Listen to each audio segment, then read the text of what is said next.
విస్మరించినా లేకపోతే ఒక కొత్తదనాన్ని కోరుకున్నటువంటి నేపథ్యంలో కాంగ్రెస్ ప్రభుత్వానికి పట్టం కట్టినటువంటి సందర్భం 2014 ఆ రోజు ఉన్నటువంటి టీఆర్ఎస్ పార్టీ ఆ రోజు వరకు తెలంగాణ ఉద్యమంలో నాతో పాటు ఉద్యమ సహచరులు పనిచేసినటువంటి ఇక్కడికి విచ్చేసిన దాంట్లో 70% ఎల్బీ నియోజకవర్గంలో పనిచేసినటువంటి ఉద్యమ నాయకులందరూ కూడా మరొకసారి చెప్తున్నా 2014 ఉద్యమం వచ్చేంత వరకు తెలంగాణ రాష్ట్రం వచ్చేంత వరకు తెలంగాణ రాష్ట్ర సాధన కోసం పనిచేసినటువంటి నిక్కచ్చిగా నికార్సుగా నిజాయితీగా నిబద్ధతతోటి పనిచేసినటువంటి నాయకత్వాన్ని నాకు అందించినటువంటి బాధ్యత మీ అందరి మీద ఉన్నది.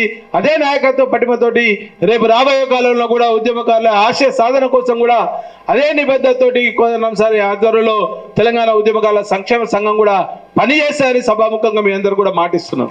దీంట్లో ఎలాంటి మాకు వేరే రకమైనటువంటి ఆశయాలు కానీ ఆశయం కానీ లేదు.